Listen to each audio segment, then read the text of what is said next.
just do me a favor and look at the forwards that are left available. Yeah. That's a really good point. I'm looking at this. It's Son, who knows what's going to happen there. João Pedro, who knows. Jimenez, Mateta, Solanke. But there's, you can feel the drop off. Mm-hmm. Yeah. You can feel it. Oh, yeah. Oof. Hello and welcome to episode 95 of Draft Offsides. I'm with Enzo and Joe. My name is Keefe. No Tico today, but we are joined with Joe.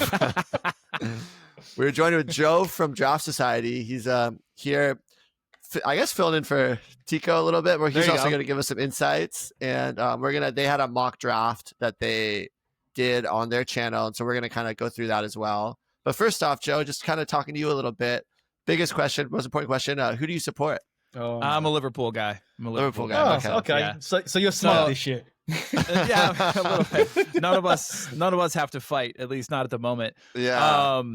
Yeah, so it was a good year, actually. It was a really good year, not just because, obviously the title, but I fulfilled a lifelong dream of getting to Anfield this year, which was absolutely incredible. Amazing. So, yeah, my wife and I went there in February. We saw them narrowly beat Wolves. It was a nail biter, actually, but still, it was amazing. Incredible time, amazing year to get my first one under my belt. So that was pretty incredible. I'm still chasing that. I still haven't been to Stamford Bridge or been over there, so very jealous. That's very, very awesome. Yeah, it was cool. Yeah, I've been to White Hart Lane, but I haven't been to Tottenham Stadium yet. So, they got the longest bar in the world, so I wouldn't mind heading over there for a couple drinks. And when did you kind of get into soccer, start kind of falling in love with it? Oh, I mean, I've played soccer my whole life. But in terms of the Premier League, it's been maybe just under 2 decades, just about. I mean, I fell in love with Liverpool because, so I'm from Wisconsin originally, and so I'm a Green Bay Packers guy. And so Liverpool had a similar, like the city itself had a similar, very working class, blue collar vibe to Green Bay. And I kind of fell for that. And then of course, Stevie G was kind of my avenue into really falling in love with the player. And I mean, the rest is kind of history. So I've just been supporting them ever since. I don't have an amazing reason other than that it reminds me of another team that I deeply adore and love. I think that's a great reason. I think with most American fans, it's kind of, I always joke that you can kind of tell when someone became a fan based on, or when somebody started watching based on when they, what team they support. Sorry, you can always, what team they support. Cause it's like people that in the early 90s, it was or late 90s, it was Arsenal, then it was Chelsea, and then it's, so it's kind of funny like that. That kind of shakes out. I feel like Liverpool, there's a huge overlap with Gerrard, right? And Liverpool fans. And then I feel the same way about Chelsea and like the Drogba era for some reason. That was definitely it. Yeah. 100%. Like Mourinho, Drogba, Lampard. So you were there for Stevie G, Sami Hyypiä, like some really good Mikael Baros back in the day. John Arisa was back in the day. John Arisa, what a left foot. Yeah. Dudek in goal. That's a good team. Absolutely. And then what about fantasy? How long have you been playing that, and how'd you get into that? I just looked because I saw you were going to ask me this question, and I realized that this is year number 9. Nice. Wow. Yeah, I'm fucking old. It's fine, but yeah, this will be 9. So 2 on Taga, and then the rest on Fantrax. What's amazing? Taga? Yeah, it was like the precursor, right? It was like the old. That's what they call the scoring system. Yeah, I know a little bit. I know a little bit. There you go. Right? Yeah. So if you want to talk podcasts, I mean, we don't have time to get into all the lore, but like, if you want to talk podcasts, there was a podcast that was called Bang Average, and it was the creator of Taga, John Wallen, and a couple of his buddies would do the podcast, but they basically just talked shit the whole time, like not in a bad, like they just like chatted about nothing. They just bantered, and people would tune in to try to get fantasy advice, and they're like, none of this is actionable. I can't do anything with this information. And so that was when me, and if you know Draft Genie, that's when me and him decided to start the Kick Around podcast. And we pitched it to Fantrax, and they actually picked it up, and they were like, yeah, cool. You can be like part of our official network. Yeah. That's Beautiful. awesome. That's cool, man. And then you guys took that and kind of did your own thing with Draft Society, right? Is that Yeah. kind of Yeah. I mean, anybody who's had any amount of let's just call it interaction with Fantrax or their UI or their management, it was only natural that we needed to like do our own thing because we just were never going to see eye to eye. Love the platform that they run, love that they keep it free for us, but they're not great to like work under. Totally makes sense. They're not And what's kind of your role either. now? Yeah. What's kind of your role now? I know you read some articles. You're kind of do you kind of do a little bit of everything for the Draft Society? Is that kind of your? I'm big into the draft kit because I have summers off. I'm a teacher. Nice. So I do a lot of work in the summers on the draft kit. And then during the school year, which I don't have much time, I'm mainly just the voice. I run the podcast and that's really about it. Then what about, so this year draft kit, does it come out tomorrow? Or what's the day? Comes out. Yeah. I'm literally I'm going to publish it after we're off the air. Amazing. Oh, so July 1st. So it'll probably be the 4th or something by the time this comes out. So it'll already be out. And what are you most excited about this year for the draft kit? I mean, we've got a lot of the best hits, like the greatest hits that we've got on there. Do not draft list. We've got, of course, a starting 11 of sleepers. We'll have all of our rankings from every single Draft Society analyst. We will have, just like forecasts for every single Premier League team. I'm excited about the flashback this time because the flashbacks are all in one place and you can read them kind of all at the same time. Instead of clicking to a bunch of different articles. So that'll be cool. And those will be live starting tomorrow. All of our flashbacks looking back at last year. I got two questions. All right. One, you said you're a teacher. Are you a teacher or are you a PE teacher? Which or you're a teacher? I love this. No, is that a real question? That's a real question. It is. Well, it is. So so there's two, like, PE teacher goes hand in hand with like teaching an elective. Which basically means like, you teach something that kids want to take. No, I teach English. So okay. They have to take my class all 4 years and they hate every moment of it. I like English. I did English lit. It was great. What grades do you teach? Mostly sophomores. I teach some AP as well, but yeah. And then I teach speech class as well. So that would make sense. Very cool. And we could probably use a little your speech ability. And sometimes I feel like we're all mispronouncing all the players' names. Well, it's so hard when they're all so international. I say perfectly fine. We talk about. I have my English teacher would love me right now because my enunciation since I came to America is excellent because I can't even slur my words. Second question: do you have like a ghost point 11 on this? Ooh! Look at that! I just gave an idea. You're welcome, Enzo. That is a fantastic idea. Guess what? We do now. Oh, there you go. We do now. You heard it here first. Just FYI, my team is going to be a staple to that because I'm doing money. All right, I'm gonna give you a shout out in the article. Okay, what's okay? This might be a perfect kind of segue into this. What kind of metric do you think is overlooked for people, either that you guys talk about in the draft kit, or just something that you see on Fantrax that you use that you think that maybe people aren't putting enough weight in? Is there anything that comes to mind? Totally. I focus a lot on ghost points. As Enzo mentions, I focus a ton on that. I have to say this every single time on our show, but for listeners who are unaware, those are points that you get that are not linked to goals, assists, and clean sheets. So anything else that gets you points on the fantasy pitch, that's what we look at, and that's what you want to give you a backbone of like a good floor for your players. Also, are you guys familiar with WAR? Yes. Yeah, wins above replacement. Yeah. That's one of the ones that I use really heavily when making my rankings. Okay. Interesting. Yeah. And that's all. You guys have a bunch of that stuff in the draft kit, because that's definitely not as accessible. That kind of, So that's definitely where you kind of need you guys, or need people that are a little more data centric to get that pulled in. Yeah, totally. Okay. Yeah, war scores are harder to come by. You're gonna have to kind of dig a little bit, but they are in the draft kit for sure. And basically, what it means. Let me just hold on, and then I'll sorry, but so basically, what WAR is a measurement of how much better a certain player is than like a waiver wire level replacement for that position. So, and then if you add up the WAR, basically what it will tell you is how many more wins your team could be expected to have just by having that particular player over a random waiver wire guy. So for example, Mohamed Salah, 4.19 last year, which means that just by having him, you could expect to have won 4 more games than you would have if you did not have him on your team. But that's like an absurdly high number, right? Absurd.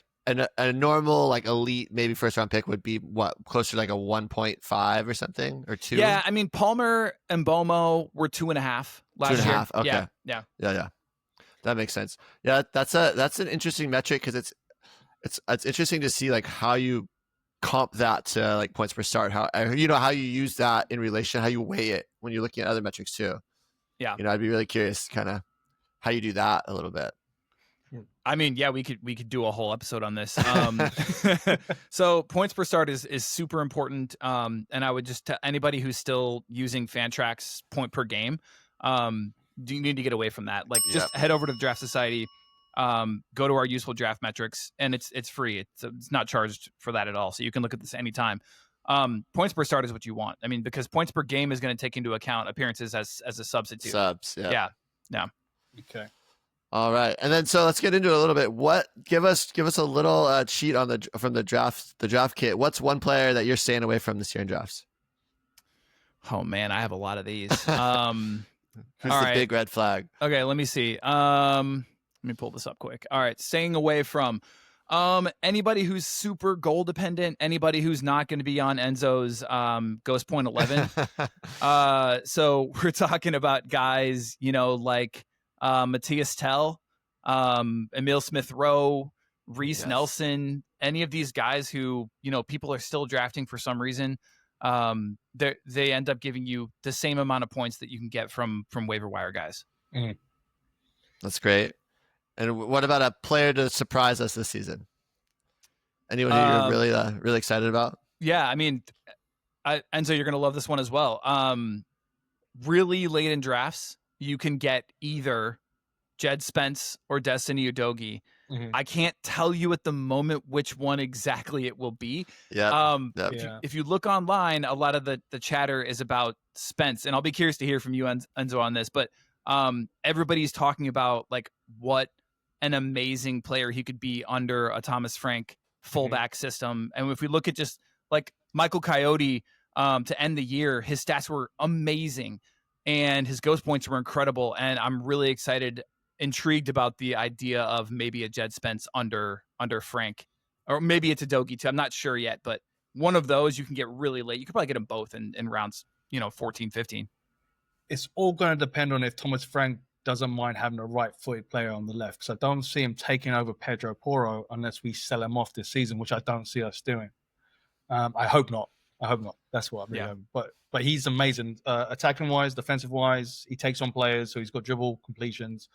He's got a goal threat in this Thomas Frank sort of triangle football. We'll call it the triangle football, where he overloads on one side. There's a lot of opportunity for him. So is Spence the left footer and Udogie's the right footer? No. Spence is right footed. Udogie's left. Got it. Okay. Good to know. I'm taking notes as we do this. I like them both. Yeah. Also, Charlie Alcaraz is another one I'm looking at. I like that. Yeah, I think he's gonna have a big year. I think he when you looked on Fantrax, his numbers were also skewed because he came in with was subbing in for a few games, and his numbers were so kind of didn't really reflect how well he did every single time he started. So he's someone I picked up late last year and really enjoyed having, and so definitely looking for that. He just didn't get the starts, and now guys like Harrison are gone, and even like Doucouré. Like I just think there's places for him to start, even if it's maybe not his natural position. But now that they've signed him, long term, I think they're going to have to find a way to get him in the team, and I think that the combination of him and Iliman Jai and Beto, I think could actually be really. And of course, McNeil. Don't forget about the Ghost Point Master, Dwight McNeil. Yeah, Dwight McNeil. We kind of talked about this a few times. We think that Everton attack is like deceivingly exciting, especially going into this next year. So it could be a fun one.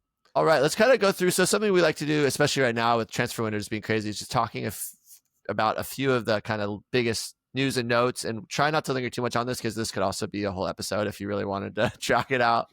But a few big things, I guess the biggest things are right now, João Pedro and Jamie Gittins to Chelsea, both happening. I know. I mean, Chelsea. as a Chelsea fan, I do not feel good about the João Pedro one. Right? Well, like that doesn't it doesn't feel good as someone who likes João Pedro. You're like, ooh, you're really losing a lot of his fantasy value. A and B, just like where does he end up? It seems like he can play in 3 different positions, but he's not. Is he going to be number 1 at any of those 3 positions? That's kind of my fear. Big thing, man. Is he going to get the minutes? I love João Pedro, and so do you. That was your hipster pick 2 years ago, and it was. I don't know if he's going to get the minutes, but this is like the 4th player from Brighton Chelsea's bought. So if you really think about it, what are the ones that they bought? Cucurella, Caicedo. All right, are you ready? Are you ready for this? I have this stat because it was thrown around. It was thrown around in the Draft Society chat today, our little group chat that we have. So over the last 3 years, between coaches and players, 13 from Brighton to Chelsea. Wow. Okay, so if you combine that with the amount of players that they've bought from Man City's academy, it's pretty much the whole team. Like legitimately, when you look, it's literally the whole team. It's between those 2 things. So it is kind of weird, kind of crazy. I think in my mind, João Pedro actually drops on draft boards now, going to Chelsea. Where I think if he was going to Newcastle or was pretty much going to any other team, you'd think he'd probably go up. Yep. So little bit of a bummer as a fan of João Pedro, but I'm not mad about it as a Chelsea fan. Yeah, thanks, Chelsea. It's definitely exactly no. It's sad. It's sad from a draft standpoint. What I can tell you is that tomorrow we will also come out with our tiered rankings. So we don't have our consensus rankings yet, but we do have our tiers, our version 1 of our tiers. And before launch here today, I definitely downgraded him 1 tier. Mm-hmm. So, absolutely, yeah. And then I think Jamie Gins is interesting. He's young. He had 12 goals, 5 assists. So, good numbers, but it's the Bundesliga. So it's kind of really hard to gauge that. But I think he's going to be just that left-footed winger. I think João Pedro can play out on the left too, though. So I think that's, and then obviously we've seen Madueke play there. We've seen Pedro Neto play there. So it's not like there's any sort of clarity about where any of those guys really go, Right. So okay, we're making good time. Let's pause on this for a second. So Keefe, tell me where you see these players playing. Because I think Neto has been playing at the Club World Cup, I mean, pretty consistently. I've actually been really encouraged to see the minutes that he's been getting. And the way that he ended the season, too. I was really excited about him until this news yesterday. Funny, I don't think that he affects Neto that much. I think Neto's probably playing off the right. I think when Neto played off the left, he wasn't as strong. Okay. And I think João Pedro I think what's nice about João Pedro is he can play in that 10 that Cole Palmer plays. Mm-hmm. I think he can play as a striker if Jackson goes down or gets sold or Liam Delap's injured and they need a sub. And I also that João Pedro, when he played for Watford, played off the left too. So I think he can fit any of those 3 positions. So I think it's, realistically, is he really going to battle out Cole Palmer in the 10? Probably not. Realistically, is he going to battle out one of the 2 strikers in the 9? Probably not. So great. Realistically, it's the left wing where you would think that he has the best shot of locking down a starting spot. Keith, yeah. You just mentioned 20 players there that he has to battle with. You're giving me a headache. That's what I'm saying. I think fantasy, it is. It's a headache. It's a total headache. The whole thing's a headache. Your complete optimism of how Enzo Maresca can fit all these players on one team is impossible. Well, if you invert both the fullbacks, you get everyone up. No, yeah, it's gonna be a headache. I think barring Enzo Fernandez and Cole Palmer, I think that whole attack's gonna be a headache. Well, yeah, I don't think there's anyone that's super safe. I think I will say though, Joe, to your point, I think Pedro Neto has looked really good, and he was looking really good at the end of last season with the Club World Cup. He looks great, but he's also to me, he's so dependent on transition play to really thrive. He needs, and it's not necessarily the way that Maresca loves to play, but when you see most of his goals come through transition. When he was playing for Wolves, it was on that counterattacking team. So sometimes I think when they sit against that low block, he can struggle. So I'm not I don't have a ton of confidence in him through a whole season where he has to play against the, those type of low block teams that are going to really lock in. So yeah, I'm staying away from a lot of Chelsea assets this year. This situation reminds me of Nkunku last season. Yeah. That's what it reminds me of. And then João Felix too, just how, and then they get there, then how unsettled they become really quickly if Maresca is not going to rotate and it becomes a thing where he's getting a random FA Cup game, or there's no Conference League this year, so it'll be really interesting. And I don't think João Pedro is the type of guy that's not gonna. He seems like the type of guy that would cause a fuss. He definitely has a lot of personality. So Sancho, Mudryk. Add it to the list, and then you're the new boy Keefe that you a couple episodes ago were banging on about. Stavio. Yeah, he's toast. There's no way he's playing. Okay. Yeah. I don't know. I don't know how he does it. I'm not. Yeah, I don't know. We'll see. God. Could be a civil war in that dressing room, depending on what happens. Oh my! They can play with the youth do you team. happen to have your? Do I happen to have my what? Your rankings up at the moment? I know you made some rankings. Do you have them? I do. Where do you have Neto? I have mine done through number 40. Okay. So mine are not complete, but I'm gonna look right now. And this is they were joking about this. This is changing quite a bit. Like every week things are moving. I have Neto right now at 44. Oh wow, I have him at 27. Okay. Oh. Yeah. See, I don't have faith that he's gonna play 30 plus games. And so to me that's where the concern is, because I think it's about when you look at everyone ahead of him, they're guys that you're gonna start every single game that you're gonna get day in day out kind of starts from. And to me, like that becomes important, especially in the first 4 or 5 rounds, maybe first 3-4 rounds, and then after that is when I start to splash out on the riskier guys. Yeah, I mean that's fair. We're gonna, in our conversation in a little bit, I'm sure touch on the fact that forwards are very thin, and so it's going to be interesting to see. I loved what I saw from him to end the year, and I loved what I've seen from him so far this summer, and so if that were to continue, I'm in. Like I think he looks fantastic. Yeah. He's like reborn.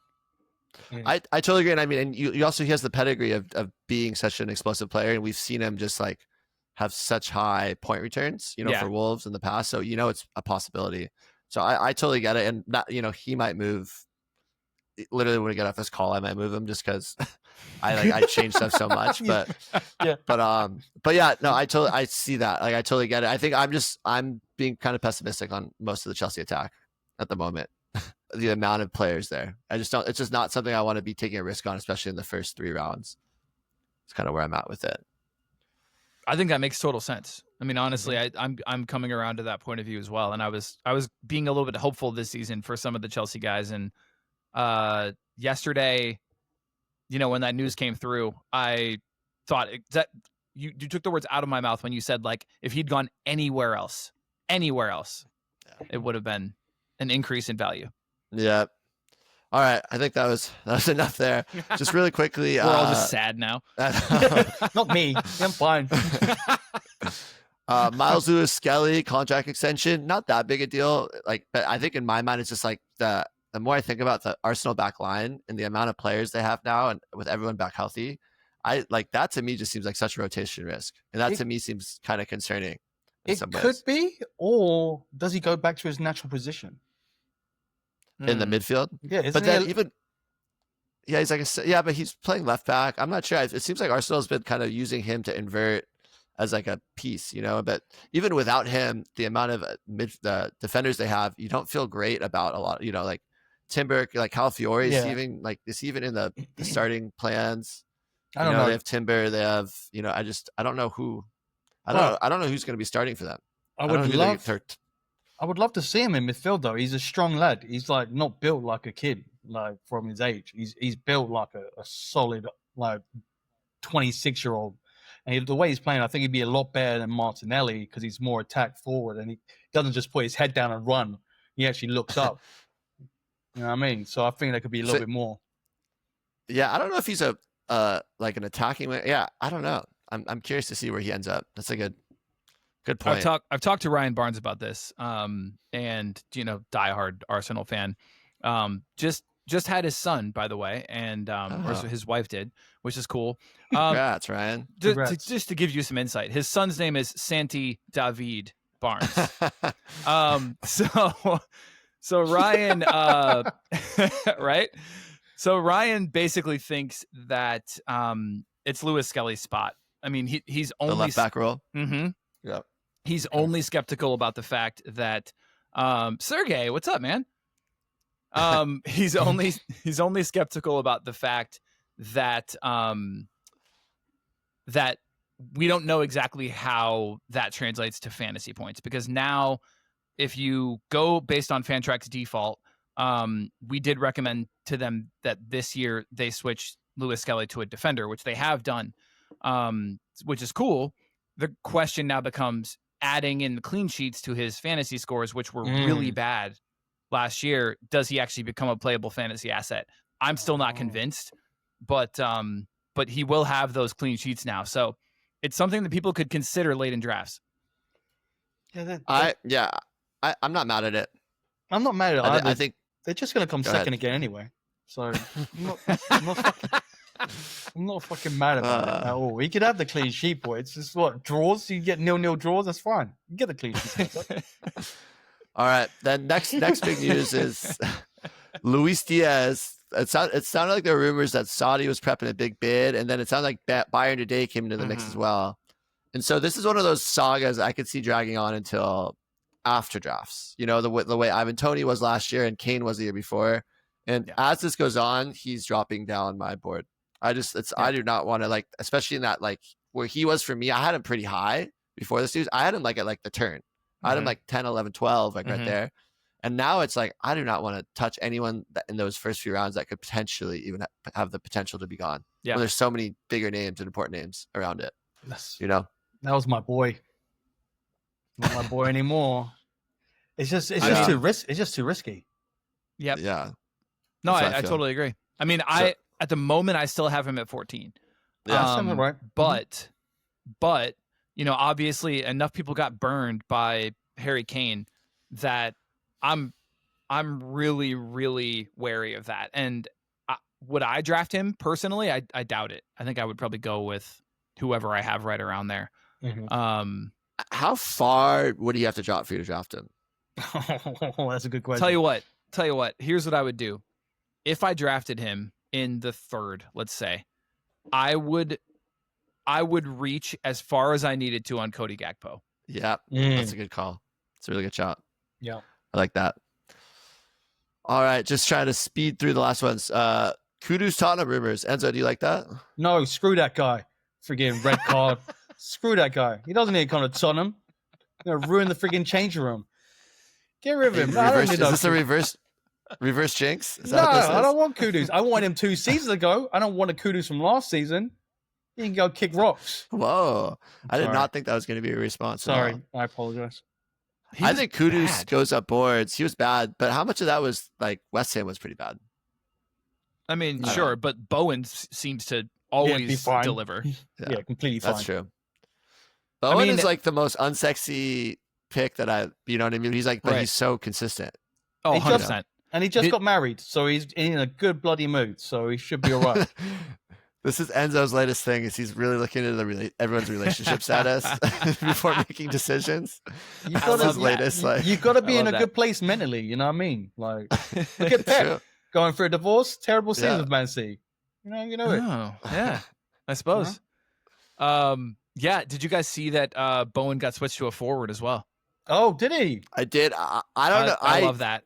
It makes so much sense, but I was like kind of mad because he was someone I was really trying to target because of that mid position and the scarcity of it. No, you're gonna have plenty of mids this year. I know. I've heard. Let's get into that 1 minute. One last one I want to talk about. Gyökeres. It's still so in the air. If he was to go to Arsenal, just like that hypothetical, not Man United, because I don't want any other player going to Man United this transfer window. But if Gyökeres was to go to Arsenal, where roughly do you think he would go in drafts? Like, where does he fall in your rankings? What do you think, Enzo? I fucking hate Arsenal, but he scored a lot of goals. Don't get me wrong, he scored a fucking ton of goals. But it was in the Portuguese league. But regardless, if you're gonna score a lot of goals, you go over the top like he's done. He's not first rounder. Maybe late second, early third. The way I see it is, first of all, you're not going to get him there. Yeah. The way I see it is that if they go with Gyökeres, I think that is a statement that they are putting all of their eggs in this year's basket. Like the win now. Yeah. Mm-hmm. And I think that he ends up starting the vast majority of matches. If you see them bring in Benjamin Sesko, then I think that is an indication that they are sort of playing the longer game, 2 or 3 years. And I think you're going to see him and Havertz split quite a bit, which terrifies me. I still think Havertz will play a good deal. So my answer is somebody will take him at the end of the first round, because there's a very significant drop-off that we're about to talk about at the end of the first round, but it will not be me. It will not be me. I feel this similar. I think I would not laugh at someone taking him at like 11. Yeah, I think yeah. earlier than that, I would be doing the Nelson haha. And then, but yeah, I think anywhere from like 11, but I think like by mid second, if he's still there, I'd absolutely be taking him. Would you rather have him or Bowen? I'd rather have Bowen, just for consistency. Would you rather have him or Eze if he doesn't go to Arsenal? I think that's actually the line for me. I think Eze I'd rather take, but then like for me, like Munez, I'd rather have Gyökeres. I think I'd rather take that upside than a defender, because I know for me, defenders, we'll talk about it in a minute, but I think defenders have historically been a little less consistent as far as like year-over-year generating points. Yeah. If your name isn't Trent or Kieran Trippier. Yeah. So that to me would maybe turn that, like be the line right there where I'd maybe be interested in it.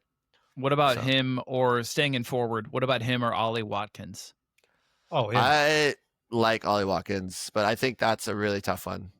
I have him at 18, so that would be. Watkins? You have Ollie Watkins at 18, huh? Yeah, yeah, it'd be quite the jump for me. So is that kind of where you are? So that's kind of where you feel like Gyökeres would be as well then? Not necessarily. Man, Even later. I might slot him in right before Luis Diaz if there's still transfer rumors. So I might have him at that 14 spot. Good to know. Alrighty then, let's get into it. So you guys did a mock draft. This was last week, so it was like the end of June. You guys did a mock draft. Yeah, bloody hell. Yeah. We had to do one before the draft kit. It was really early. So early, but it was fascinating to watch. And I'm gonna pull up the board right now on my screen, so that anyone on YouTube can watch it. We'll still kind of talk through it. Nice. And then okay. Yeah, we actually did a live podcast as well, which was fun. You were in the in the chat. That was fun. That was like YouTube. A great. You messaged me that morning, and I like didn't really have plans, and I was like, I can't wait to do this for the next hour and a half. It was a blast. Yeah. It was so much fun just talking through each pick, and I mean, yeah, we felt like proper sportscasters. Yeah. You guys can see the draft board? Yes. Yeah. Great. All right, so we'll kind of just go through this quickly. I think kind of want to focus on the first few rounds to start, and then we can maybe just pick and choose after that. The first 6 picks, I think, are 6-7 are pretty standard. Maybe the first 5 for sure, and that it goes Saka, Mohamed Salah, Cole Palmer, Bruno Fernandes, Alexander Isak, and then Wirtz in the 6 maybe is the first point of discussion for me. That the choice was to go there instead of Haaland. Again, I think the only issue there, the only question mark there is just Wirtz being a new player in the league. But I think we've talked about it a lot, that the pedigree, both of Liverpool and the pedigree of him as a player, kind of seem like that's not. I don't hate that at all. And I think the bigger talking point is the fact that Haaland is at 7. Like, yeah. Why is he not 5? Well, yeah, I mean, to me, the reason is because the amount of attacking talent that they're bringing in, and like the Marmoush kind of rising, and these other players, where maybe it's not going to be Haaland starting 36 games like he has the last 4 seasons. Yeah. So I think that would be the reason. But I mean, at the end of the day, he's still a machine. He's still on a machine of a team.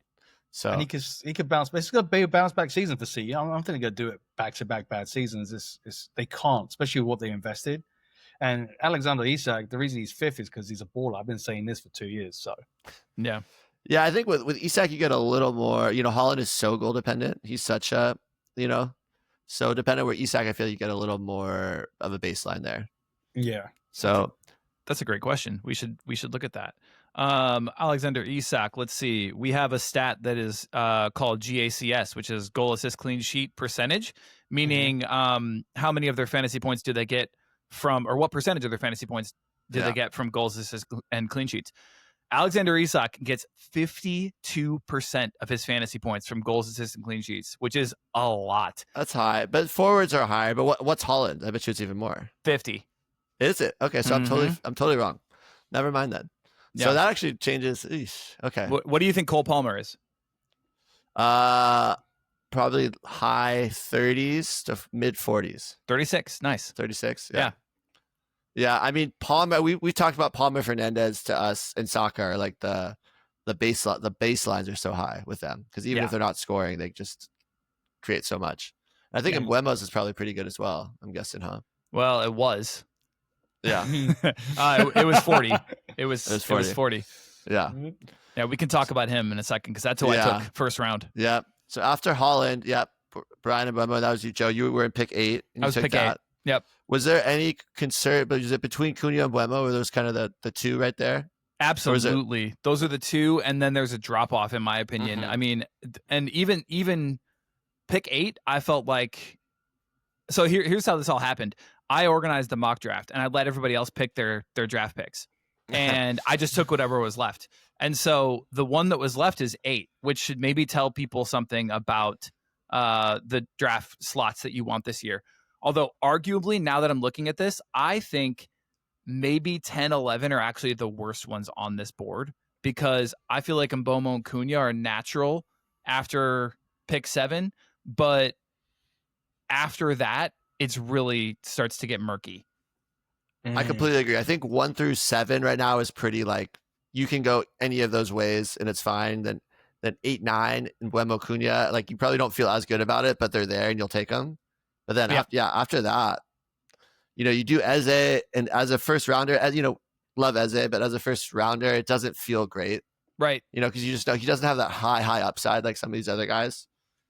And then you're talking about drafting the first defender off the board, which unless, that never feels good, Yeah, and he has European football and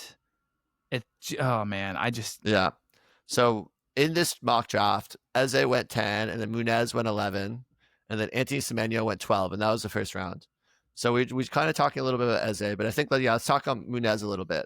So as you mentioned, European football. So we're just talking more games, and then that team is, do you remember how bad they were to start the season? They obviously finished so strong. So like that, I mean, not that I don't necessarily think that means that they're going to be great all next season either. Like Glasser's kind of known for having really slow starts to seasons. So you might see a similar pattern next year as well with a slow start from that whole team. So that's interesting. And then with defenders too, it's like I think they're the most unpredictable position. Even with the scoring change that really helped them, I still think that position to me makes me a little nervous. Yeah. I mean, as evidenced by the fact that there were only 2 taken in the first 4 full rounds of this draft. Mm-hmm. Yeah. Yep. Well, there were 2. I'm surprised Porro didn't go along with those 2. Somebody got a deal on him at 5. Yeah. I think that's pretty wild. What about Semenyo? What do you think about Semenyo? Oh, Enzo, you have something else? I'm just saying, I'm surprised that Bowen didn't go before Semenyo. I like Semenyo a lot, but we spoke about it before about his consistency, how he just does what he does at West Ham. So Bowen is my 11th right now. Bowen is my on my draft board personally. So I would take him over Munez and Semenyo myself. I have him at 11 too. Yeah. Oh, nice. Look at that. 11 friends. Yeah. Enzo, I'm curious what you made of the rest of the first round.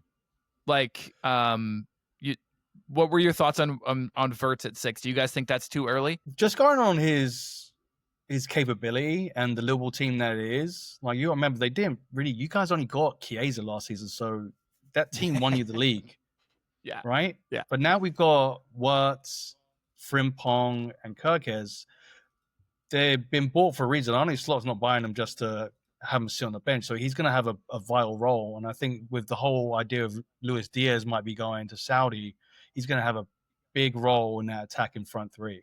So I think he can score goals.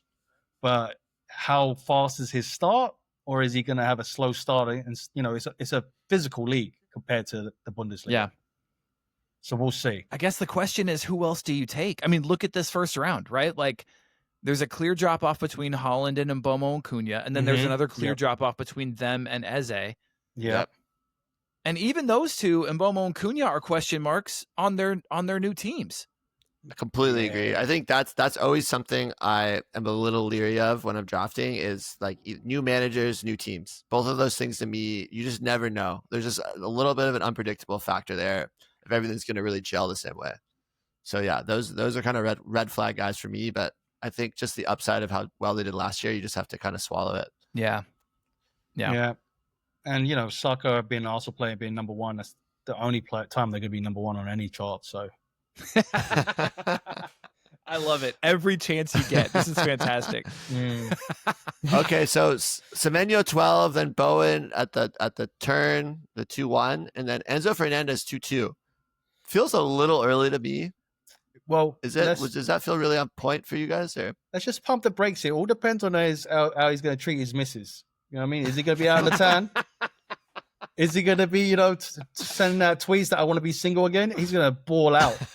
But if he's tired at home and can't do nothing and has to just do cardio, he's going to be tired for the game. So, I don't know. Your league needs to be called like Fantrax Love Island or something. That's true. Oh, man. That's true. To answer your question, I have Enzo at 16 currently. 16. So that's 12. So you have a little further back. Yeah, I mean, but he just based on what he did, he's still a second round pick, and he's not going to go under the radar like he did last year. Unfortunately, he won people leagues. Yeah, totally.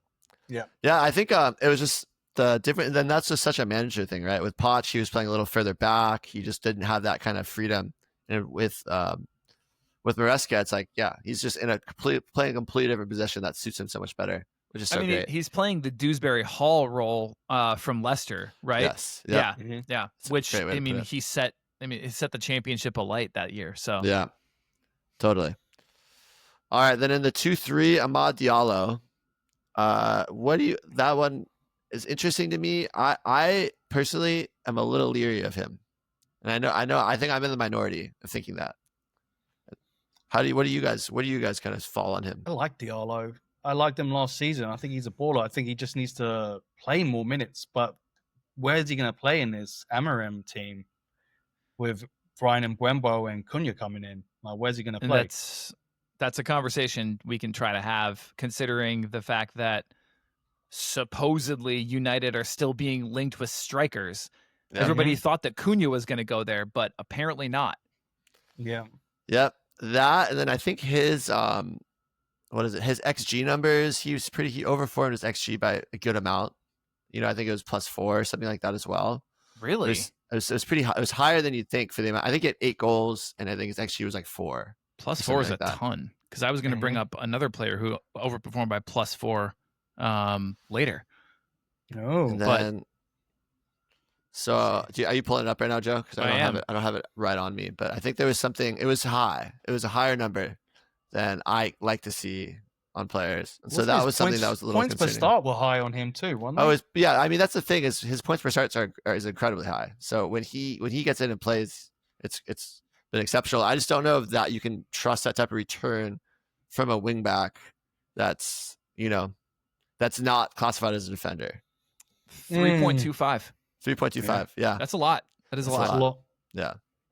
So that's my concern with Diallo. And I think in the same way that, like, I don't know if I'm going to see Diallo in any drafts, just because I just don't think I'm as hot as him as some people. And we have a few different Manchester United fans in our draft, so there's absolutely no chance that I see him ever. Segue into that. So how do you feel, Joe? Like, we got a couple guys in our league, and they drafted their heart, basically. And we have one guy, Kyle, he basically had like 8 Man United players at one point. Yeah. Like, it's like win or lose, whether they win or lose. You know what I mean? Like, how do you feel about that? Is that you think that's a good strategy or not? I mean, this is the year to do it. Like, For Man United. I have a good friend who's also a Man United fan, and he's basically been beaten down to the point where, I mean, it's where you want to see Man United fans. Like, he's been beaten down to the point where he's just like, all right, stop, he's already dead. But and he was like, he was like, oh, well, tell where are you ranking Man United players this year? And I was like, there's probably going to be 3 in the first round and 4 within the first 2 rounds. And he's like, what? And I was like, started listing the players. I was like, okay, Bruno Fernandes, Brian Mbomo, Mateus Cunha, Amad Diallo. Where would you take them? And he's like, yeah, I guess, yeah, okay, yeah, that makes sense. So I mean, this is the year but you can't stack those guys. There's no way to stack all of them. No, you could maybe get 2 if you are really lucky. If you could get Cunha Diallo or Mbembo Diallo, maybe. But that's about it. I'm going to say the same thing I said last year. They can't do worse than they did last season. they can't. They have to go higher than, was it? I think they got 15th at the end, didn't they? Yeah. Wait, and you said the same thing last year? Good. I said the same thing because they came 12th. I was like, it can't get any worse. Keep saying it because relegation has to happen soon. Oh, I'd fucking love it. It's what they get for having a leaky fucking roof. Saw your shit out. Best club in the world, my ass. All right, there you go. All right, after that 2-4 Gibbs White. I don't hate it. I don't hate it. I think he had a little bit of a, from a points perspective, he didn't have his best season last year, but I think he's a likable guy. I think you're rooting for him. And then 2-5 Dwight McNeil. I feel like this is the first year I've seen him getting the respect he finally deserves from on draft boards. All right, so here's where I can be honest with you. What? Yeah, this is where I can be honest with you. So that was me. I took Dwight McNeil after Brian Mbomo, and I was hoping that either of Amad Diallo or Morgan Gibbs White would fall to me, and neither did. Yeah. It's not bad though. Dwight McNeil, was he 24, 25? In his prime, he's so much younger than he looks. I think of Dwight McNeil, I think he's like a 28-year-old. And he didn't get to play. Yeah, he does. And he didn't get to play. He was injured. He didn't get to play with Moyes that much, and I think he'll work in this Moyes team. So I think he will too. If you look at his stats, to start the last season, he was on track for, not record setting, but he was on track for like one of those famous draft seasons. I had him in leagues, and I was so smug. I was so smug. Yeah, you were so smug. You were a smug boss. And then I held on to it way too long because there was the injury was so uncertain for so long, and I just there was no way I was going to drop him and let someone else get him. So I held on to him for a disgusting amount of the season. Yeah. I'll do the next one, Keith. Okay. 2-6. 2-6 was Obi-Wan Iwobi. I picked him up last season in the 6th round, I believe. Beautiful pick. Gets those Obi-Wan Jedi mind trick fucking points. I fucking love him.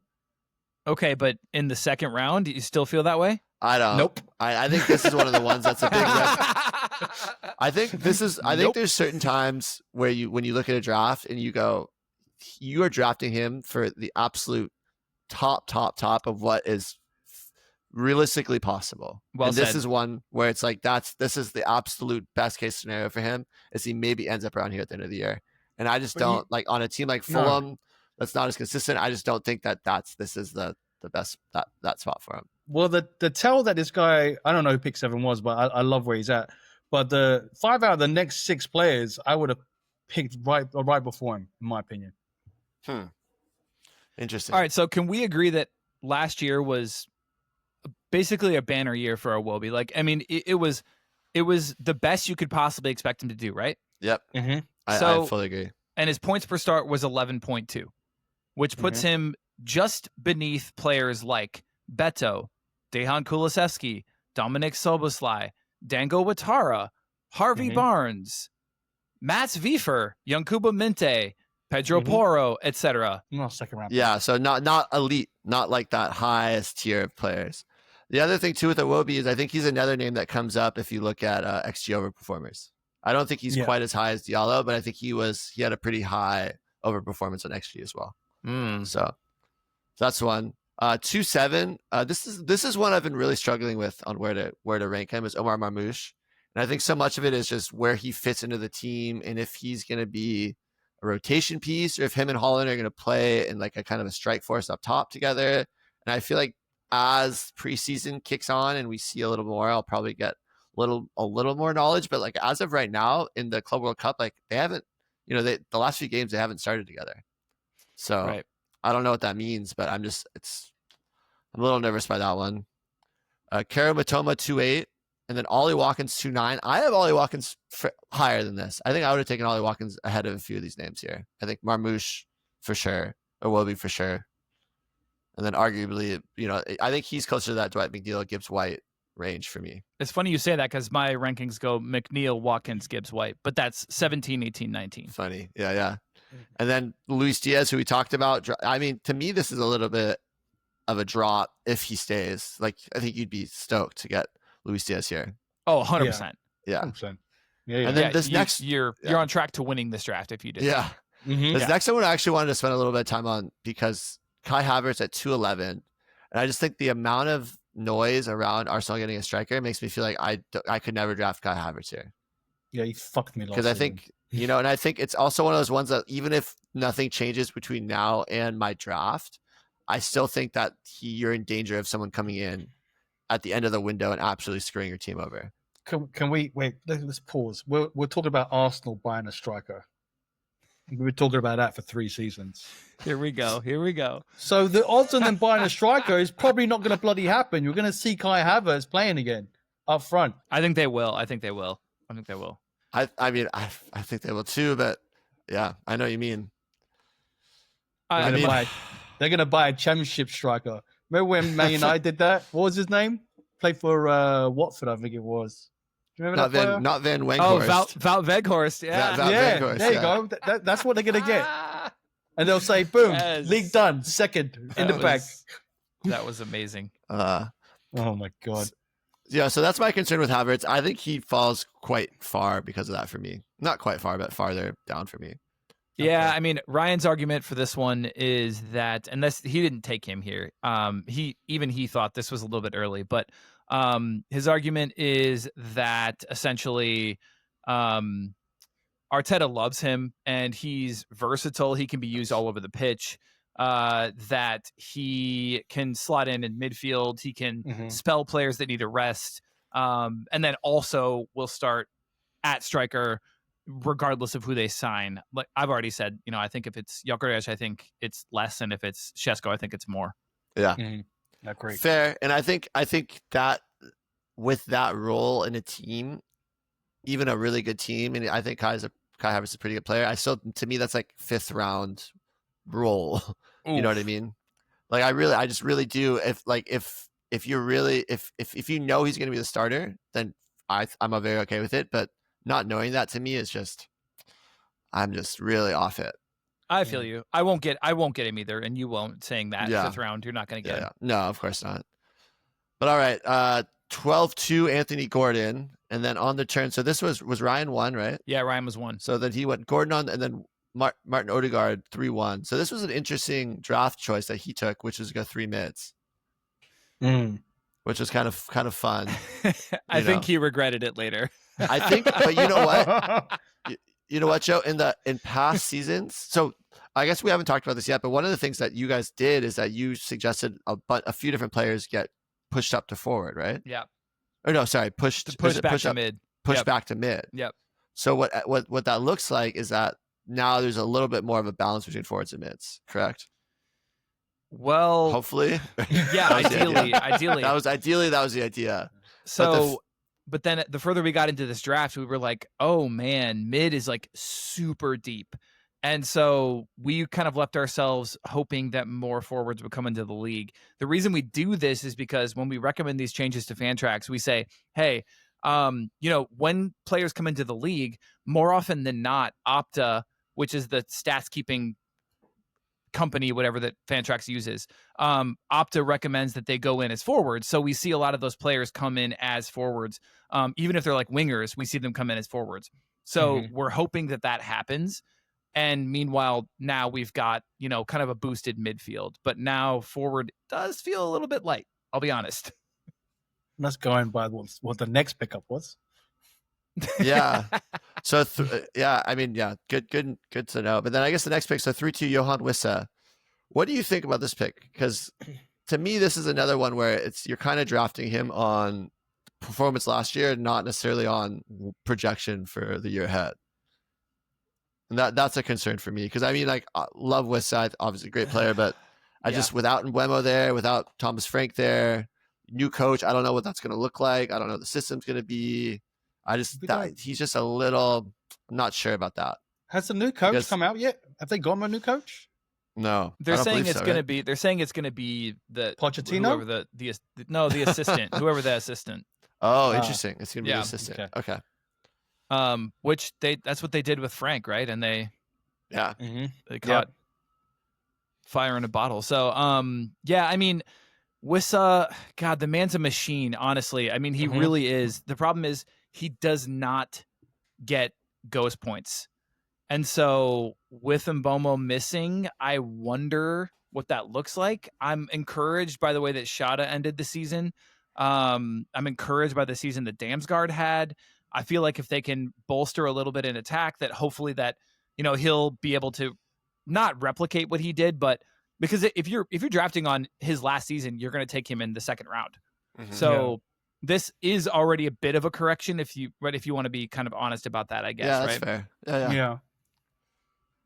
But then you got to look at, you just said Damsgaard there. I heard Norgard might be out the door. I'm just worried that a few of their key pieces, their creative players, like Sade's not going nowhere. Love Sade. But if Norgard goes, or even at Damsgaard, like Damsgaard's a freaking baller. He shouldn't be playing at Brentford. But we'll see. But I just don't know if Wissa can do it on his own. Yeah, I think that's the concern.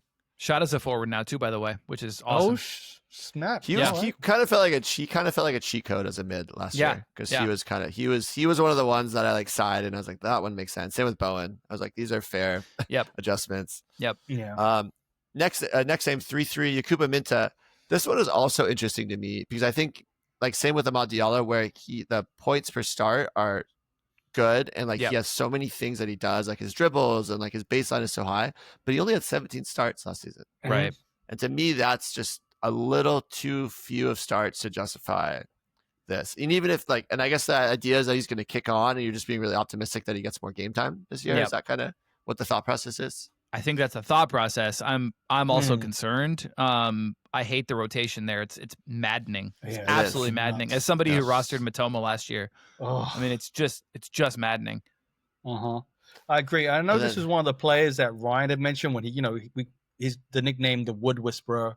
How he called out Wood last season, but he also on our draft, but he also called out Minter also. Him coming from Newcastle, but he looks like a good player. But like you said, the rotation at Brighton is murderous. It's terrible. Yeah.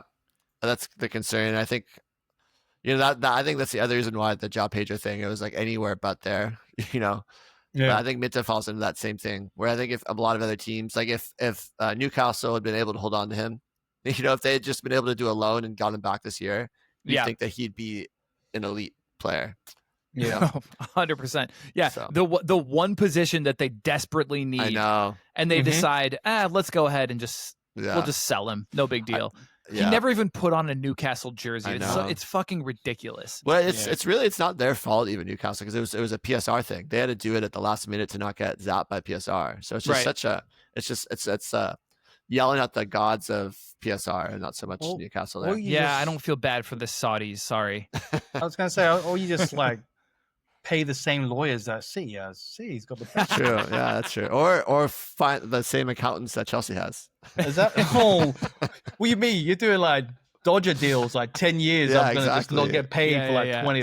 Selling the women's team to ourselves. Yes, hell yeah. Do you see Aston Villa's doing the exact same thing? Really? No. Yeah, they're doing the exact same thing. Yeah, classic. I love it. My God. First they get pissed at us, then they start copying us. Yeah. Oh my God. Okay, so 3-4 Declan Rice. A little early for me. I thought Enzo has a good theory about him kind of kicking on and going on to have a really good year with Zubimendi there, thinking that he's going to play more advanced. He's a false nine. That's what he is. He's not a false nine. He's a false nine. He's a false. I don't know what he's a false. He's not a false. No. Sorry, not false nine. He's a false 10. He plays up. False he plays 10. in the middle. That's what but it he was. can. Okay. That's what it was. He's a false 10. He can be attacking with Zubimendi there. And I hate this. I'm a Tottenham fan. I fucking hate it. But I love Deckers. If he can get the ball and if he can learn how to turn on the half turn, he's going to be freaking ridiculous. That's the only thing he's got against him. He can carry the ball and he can set up play, corners. I think he's going to get a few more few more free kicks after what he did to Real Madrid, and we'll see how it goes. Arsenal midfielders are going to frustrate you. Like they just are from time to time. Like Odegaard will have stretches of 3 games where he doesn't score more than 5. Martinelli, same thing. Like when you look at Rice and the way that he ended the season, 10, 19.25, 18.5, 0, 17, 13.5. It's incredible. But that 0 in 90 minutes against Crystal Palace is wild. Hurts. But regardless, I mean, that's a pretty epic end of the season. And if that's what he's going to look like starting this season, then it's hard not to buy in. Yeah. Okay, fair enough.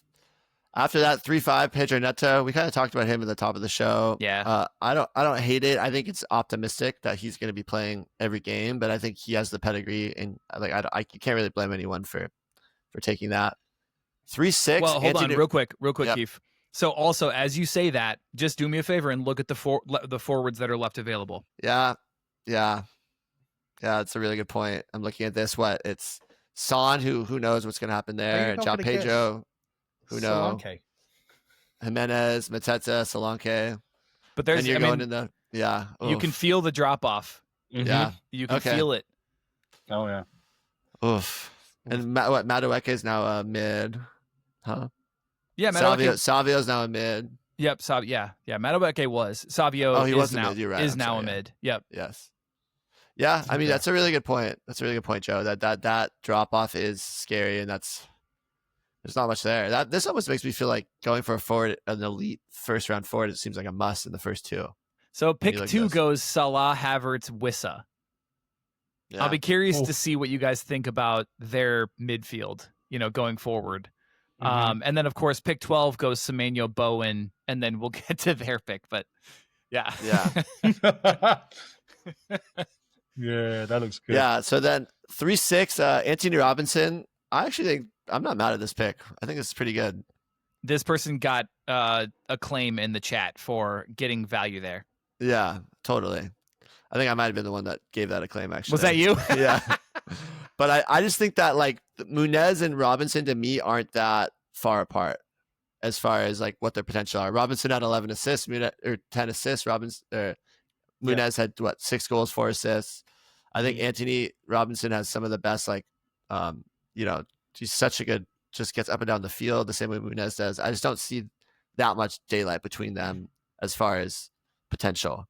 So I think getting him in the 6th round is amazing value compared to Munez in the 1st. Yeah. Yeah. And then who we were talking about a minute ago, Damsgaard 3-7. Pretty good. Not mad at it. Yeah. I think that's appropriate. Yeah. Kulusevski 3-8. I think my feelings. All right, Enzo, I need to talk to you. Negative, I need to talk to you about this. Yeah. Okay. This was my pick, Enzo. So my question for you is, so that Damsgaard role in the Frank system, who takes it? Is it Kulusevski? I took this pick on the supposition that Kulusevski takes that Damsgaard role. Mm-hmm. I believe the same thing. Kulusevski then that's takes value. It. That is definitely value. That's why I'm upset that he got picked in the 3rd round. But you want him to fall more to you. I see. What are the chances? Like, you don't think there's any chance Madison takes that role? That's the other one. That's the other one that could do. But if you look at the way Damsgaard plays, I think Kulusevski can play that better with more carrying the ball. The way he protects the ball, if he can just get that pass along, which I think there'll be more runs into the box compared to with Big Ange, rest in peace. I think Kulusevski could be more creative, and he's going to be big this year. Just I hope so. That was my thinking there. Yeah, I mean, I think with that, all that being said, I don't hate it. I think to me it's just that uncertainty. It's not a locked in thing that he's guaranteed that position, and we won't really know until the season starts. If it is him or if it is Madison that kind of locks that in. So that's where I get nervous. I get nervous. No, I get that. Keefe, are there mids taken after that you would rather have? I mean, looking at it, I might go Foden. Yeah. Just on the upside. That's there.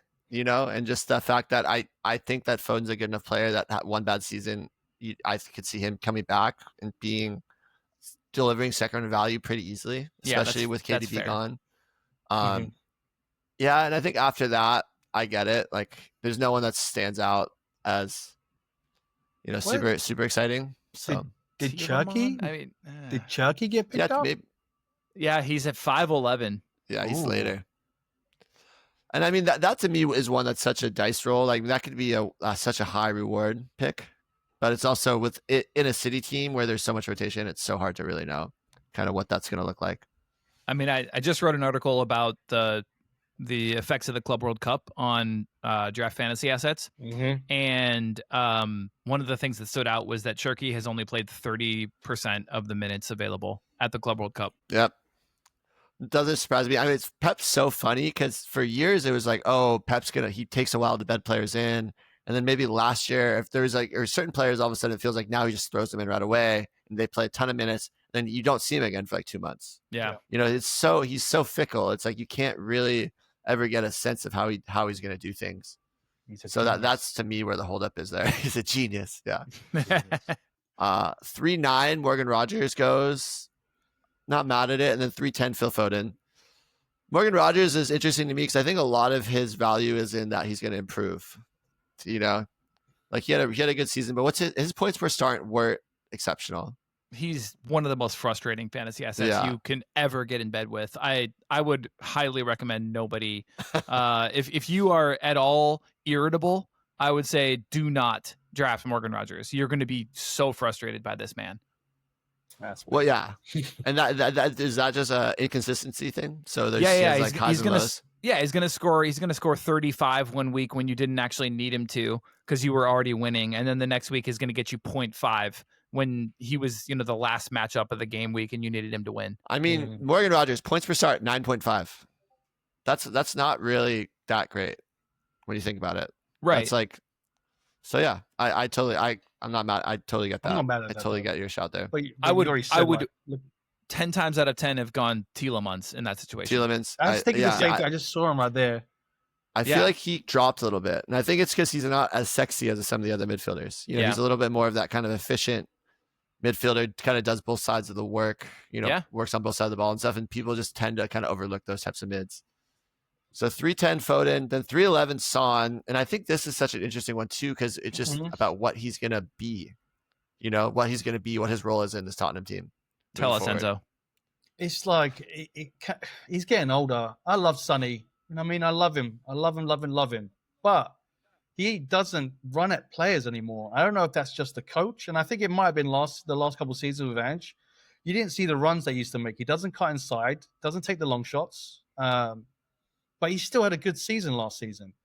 But under Thomas Frank, I don't know what he's going to be. Is he going to do what Mbembo did? Is he going to do what Wissa did? I don't think about the wingers under Frank. Yeah. I mean, it's mouth-watering. It is, but he hasn't done it for 2 years. I don't know if he's got it still, if he's got the leg. But in his worst year of all time, he was 318 fantasy points, 10.6 points per game. I don't have the points per start in front of me, but yeah, that's not bad. No, it's not bad. I agree. I think it's just a matter of it's a matter of him like potentially leaving. 12.1 points per start. And it's worse. Yeah, I mean, even last year, people were so disappointed in him, and when you really look at the numbers, you go, that wasn't that bad at all. It's pretty good. It wasn't. Guess what? It's 0.1 ahead of Eberici Eze. Yeah, who goes in the first round? Yeah, I mean that might be one that's kind of a not like a sleeper, but like a value pick for where he's gonna drop in drafts. That's a really good shout, actually. Well, I'm a sucker for Tottenham players, so of course you are. Yeah, it'll be interesting to see if Kudus goes there then, with that effect Son. No, play on the right. Because they both want to come up. Kudus plays on the right. I think. Oh yeah, I guess you are right. No, Kudus plays on the right. He'll take over Bart Simpson on the right hand side. Brendan Rodgers. Yeah, Brendan Rodgers. Brendan Johnson. Brendan Rodgers. He does have a little. He has a little Simpson vibe to it. We've talked about that. It's one of our shout outs. It's the teeth, man. It's the teeth. All right. Just thinking about Brendan Rodgers still trying to play football at this. At his age. It's amazing. All right. Okay, 312 Tavernet. This one was really weird, right? Was that? Yeah. Is there anything else that you can say? All right, 12th pick was Toddy, and he was just on one. Like I told people not to try to blow up this draft with weird picks, but as you can see, if you look at his team, he was just swinging for the fences. Like he wrote an article years ago called drafting for first or last, meaning like you don't draft your, like, let me just pick a player. Like you don't draft Ryan Christie, right? Yeah. Instead, you draft somebody who potentially has a chance of blowing up and absolutely winning you a league. So that is his that's his approach here. And yeah, it got a little bit wild at times. So it's like the Ricky Bobby approach. Yeah. You might say. It's if you're not like first, you're last. Yeah. No, I think it's more like the hope kills you approach. That too. So his best week is the week before the game start. A lot of times, I'm Right, sure. right. All right. So in the interest of time, I'm not sure, Joe, where you're at, but if we just want to maybe just kind of pick and choose some names here instead of going through everything. You think that kind of makes sense? No, you're good. I got time, but we can also fast forward, whatever you want to do. Yeah, maybe we just do that so that we don't, we could sit here for 4 more hours. Yeah, totally. Okay, one question for me is the Savio and Doku situation, and not so much because they play the same position, but so much that they both are wingers and they both had really high points per starts and are every single time they start a game, you need to play them, but they didn't start a consistent enough amount of games. Do you feel like does that hurting their fantasy value? And I'm surprised at the distance between them, because to me they're almost like back to back in drafts, because it's just like you just don't know kind of who goes where, what goes where. I drafted Savio here because I thought he would have been good for more minutes than Doku. And I still think that's probably true, but it's maybe negligible. If I can nerd out on you for a second, like I told you, I wrote that Club World Cup article. So what we're seeing from Pep is a crazy new system where basically on offense, they are running like a 1-3-6, where literally all of the attackers are pushed up as far as they possibly can on the defensive line. And then their midfielders, if you want to call them that, are dropping into space to kind of receive the ball. So these are going to be your Fodens, your Gundoans, your Silvas, your Reinders, etc. So they're dropping in, and then all the other players are just making runs, cutting in. It's crazy, and it is like balls to the wall. I think they're going to score a fuck ton of goals this year. I fucking told you, Keefe, he was going to do something fucking crazy. I fucking told you he was going to play center backs as midfielders. I fucking knew it.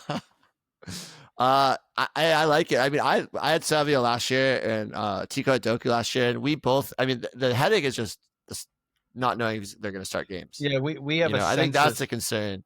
Yeah, we have a consensus among the three of us that we don't like waking up at 4:30 to see that. I think that's exactly. It's a legitimate concern as a West Coast viewer too. That is actually something you really need to consider. Is like, do I really want to be waking up at 4 a.m, like 100% weeks out of the month to look at to see if this guy's playing or not? Yeah. So, but I mean, I think just it's about if you knew they were guaranteed 25 plus starts, I think they're no brainer. But I think it's a little concerning. But if I'm you guys on the West Coast, maybe I take Tielemans there instead. Yeah, totally. I think that's fair. Another name, James or Murphy here. Like my concern, I keep trying to say this to Enzo and Tico, and they don't seem to be getting it to me as much as I was concerned, is that the amount of interest Newcastle has in all these right-sided attackers makes me think that they don't have a lot of faith that Murphy is going to be their guy for like a whole nother year. So I'm concerned that someone's going to come in. No. And that's why I have a hard time drafting Murphy in this spot. Dude, Charlie Murphy is a fucking baller. James Murphy, right? No, yeah, but I'm calling him Charlie Murphy.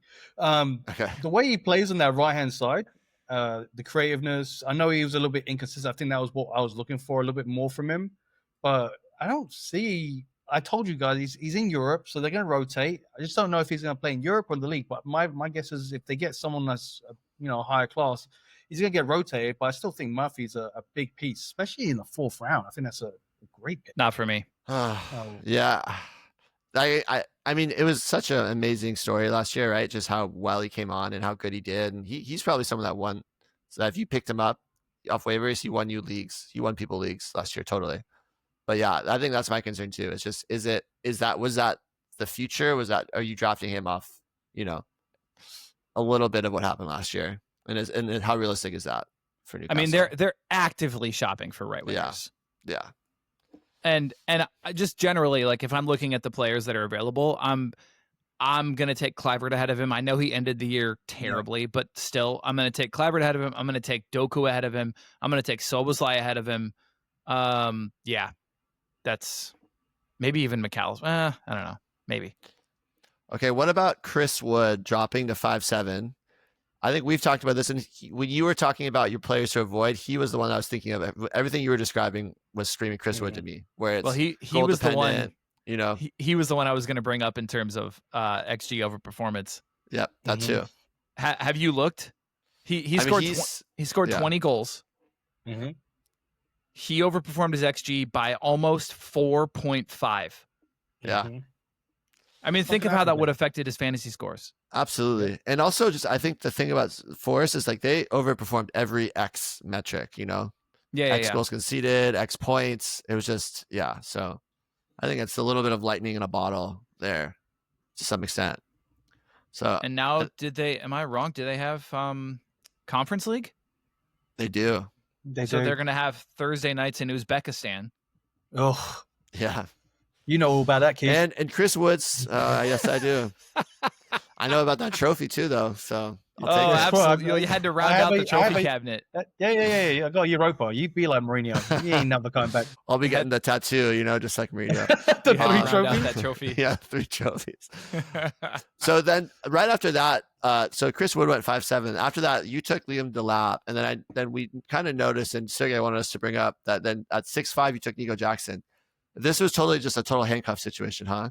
100%. And of course, given what happened yesterday, I would never do this again. But given what happened maybe a week ago with Jackson getting that red, with the red card, yeah, that second red in 5 games or whatever it was. Yep. But yeah, I obviously prior to that news, I really liked the idea though, and I think this is something that people should do more in fantasy drafts is like protect your assets a little bit.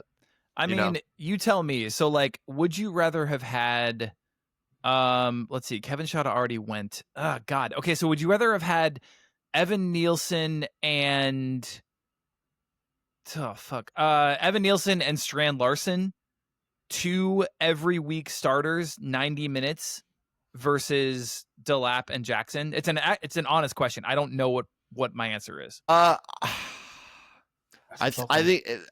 If João Pedro's not there, I think I might go Delap Jackson because you're locking in a position on an elite team, elite quote unquote. But I think with the value of Evan Nielsen and Strand Larson is that it's just more chance that one of them's gonna pop, Yeah. And you have a really good season. But I think at the end of the day, like the smart thing to do would probably just be lock in the Chelsea striker, than 2 guys that even as someone who likes Evan Nielsen, Strand Larson, I think he had good moments last year, but obviously a little inconsistent. But I think getting that top position, I think I'd rather have that. Yeah, personally, are you not in hindsight? Do you kind of think opposite? I wrote a whole article on this. I mean, I did an entire analysis of this draft, and which people can look at on the draft kit. But but basically, yeah, I did regret it a little bit. I mean, if you look at my third forward I waited until the 12th round to get Fer Lopez, who I don't even actually believe in all that much. So I'm just going to end up trotting out 2 forwards week in and week out, which is fine, honestly. But, I think I would have rather probably strengthened a little bit more. I think one of the midfielders I took in the first 7 rounds, I probably could have substituted for a forward. Fair enough. So I guess the question is because these picks were so close together is what the problem is. So it's like, maybe it's if you're getting Saka and you get Ethan Nwaneri like in the 12th, that's like a really safe way to kind of protect your asset, right? Yep. But maybe it's when it's guys too close. Like you wouldn't necessarily want to get Savio and Doku You know, even Round, though like, they will back-to-back. play. Yeah, that's right. You wouldn't want to get them back to back, especially when they're going in drafts. So maybe that handcuff it should be more of a first 3 rounds and then 8. I'm trying to think of past. another parallel to that. Like, Enzo, would you ever consider drafting like a handful of Son, Brennan Johnson, and Mateus Tell together? Yeah, That only seems- if I'm psycho. I was gonna say that seems silly, right? Like that's That doesn't. Yeah, I wouldn't. It's just because Tells we don't know what's gonna get from him, but maybe Son and Solanke, maybe because Solanke should be the style. What about Foden and then getting Shirky in like the 6th, or Ooh. you know, if you get Foden in the 3rd and then Shirky in the 5th or something? Yeah, I mean the question, of course, is always like who's the handcuff to any position on City? Yeah, that's Like true. you've no idea. No.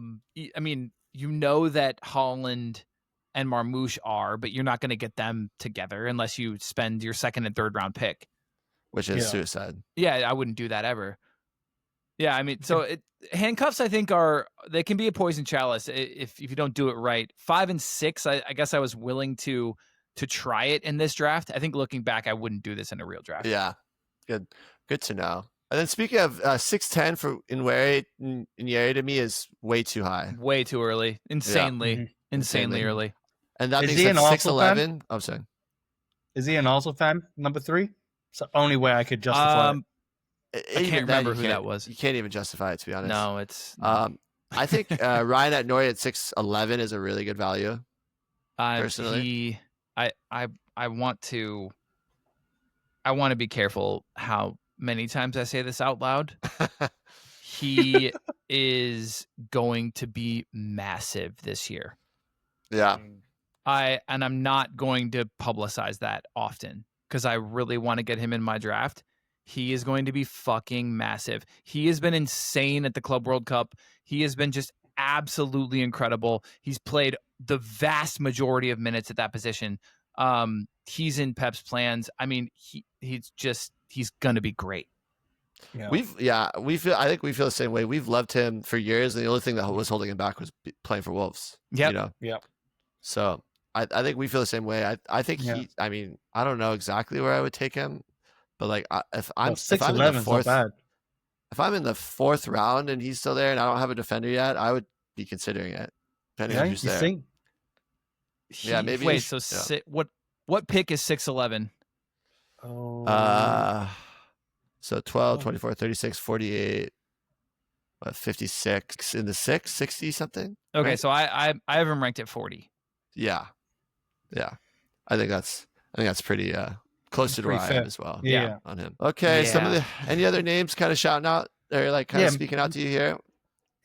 Do you feel like a goalkeeper is necessary to get drafted? No, I just did goalkeeper tiers, and what I will tell you is that you probably want to get one in tier 1 or 2. Like tier 1 is going to be your guys like your Pickfords, Popes, Kelleher, and then your tier 2s are going to be kind of a lot of the names you're used to hearing: David Raya, Sanchez, Allison. Yep. Yeah. And then your tier 3s is where you get into, those guys who are bordering more along like a 7 point per start. And there's going to be games where they will get you like 2 or 0. So yeah, you want to ideally avoid those guys. They become more kind of streamers. So anybody in tier 3 and tier 4 is basically like unplayable guys. Yeah. Like Verbruggen's down there and Melier. I think last year I didn't draft a keeper in my leagues. I just said I'll figure it out on waivers. I'd rather get an extra guy and see kind of how things shake out and then make the decision last minute. I'll raise you this, Keefe. So I agree for the most part, but last year I was able to draft. I think I drafted Flecken in at least 2 of my leagues, and that was set and forget all season. So I think if you that's a gem. Yeah. If you can find that, Kelleher might be that this season. He might be.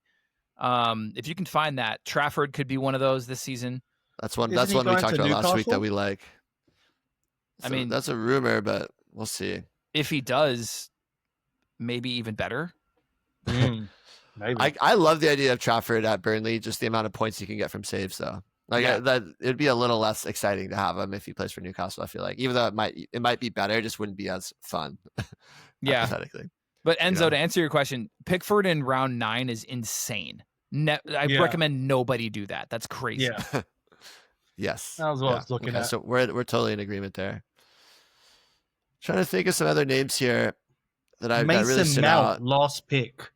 Who did that? Who did that? That was Mason Mount. Mason Mount was in our draft. 16. Oh, really? Yeah. Okay, that makes sense. Himself. Yeah. That's about as far as he backs himself too. Going 16. All right, I have some other ones for you guys. Yeah. So, how do you all feel about previous draft darling Josh Brownhill, round 12? I know. I did see his name. He did well when he was in the league a couple of seasons ago.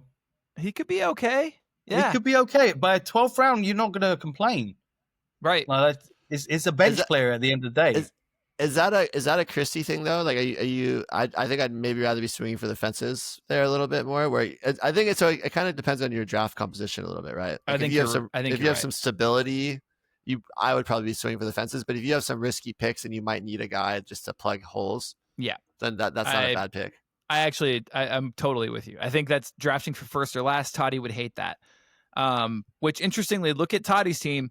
12-1, he takes Baryan Gruda, which with João Pedro leaving could be an incredibly valuable pick. So I actually really like that pick from him. And then there's a couple other value picks that I particularly thought were really solid. As I mentioned, like the Udogie / Spence pick late, I think is a really, really good one. I think people can do that for sure. This is going to be, maybe unexpected for some. Danny Welbeck. Like, who else is it going to be? Not unexpected. He's going to have who else is it going to be? He's going to have a great 3 months trying to sell him off and then just... It was so funny. Yeah, trade high. Yeah. Well, it was so funny because the beginning of the season last year was so good, and Enzo had him, and Enzo was trying to sell him to everybody in our league, and just everyone was like, "No, it's fine, I'll pass," which was felt so unfair for how well he was doing, but no one really believed it. Damn it! You had the game plan. Like he totally did. Yeah, it just didn't work. But I do like O'Brien too for Everton in the last pick in 16-9. I like O'Brien. I think he could be in this again. Moyes. He was pretty darn dependable for Everton at the end of the year last year, and so for him to go 16, I think is pretty solid. I completely agree. And the funny thing about him is that there was all this news about Kenny Tete having a verbal agreement with Everton. Well, turns out today that potentially that was all just gamesmanship to get a new contract with Fulham. And gotcha. Nice. Gotcha. So I like O'Brien too. I think he could be good. What I also especially like about O'Brien is that he looks like he's an American football player. He's so big and he has the biggest meaty head. So I kind of root for guys that don't really look like football players, like soccer players, they look like the body types just do not seem to reflect soccer. So Keefe, this is a Midwestern thing. I don't know if you're familiar with this, Enzo. I'm sure you're not, but I bring this up on our podcast all the time because I always call what the hell is his name? Milenkovic. I always call him Big Hoss. Okay. Are you familiar with the term Big Hoss? Yeah. That's like a strictly American term. When you call someone a hoss, and that's exactly how I see O'Brien. Yeah, they're very similar in that way. Okay, what about the Chelsea boy defenders? Mark Cucurella, 11-3. I think the role that he has in his team is the same as Enzo, where the years prior, absolutely irrelevant. But this year under Maresca and the way that he kind of gets so advanced, I think that's a pretty good value there. I will be targeting him for sure. He has been dominating in Club World Cup. I think he's a great pick. He's fantastic. I'm all in. And then the other two, Reece James to me is interesting just for his set piece delivery stuff. Center back, it's just a question of, I think when you're going 10th round, I'll take the injury risk. You crazy bastard. But I soft spot for him. The other one I really like is Stupion at 9-12. I think he's had a little bit of a rocky time, but he was an elite defender 2 years ago? Yeah, for sure. I think you need to be realistic when it comes to a Stupinian. You need to understand that they're going to leak goals, and you need to understand that though he has attacking returns in his locker, he's not going to be the guy who's going to give you 10 points per start because of the goals against. Mm-hmm. But and he's going to rotate. Yep. What is interesting is that we did a little thing where we looked up ghost points per start and like the top ghost points per start players, and he showed up on that list as a top 25 ghost points per start player. Well, sure, but how many points did he lose to goals against? Yeah. But no, I mean, with the new adjustment that came into effect last year, way less than he would have. Sure. Too, Sure. So yeah. So he's I don't know, he's interesting. And that ninth, I'm not mad at it. Okay. Yeah. Hey, maybe I will.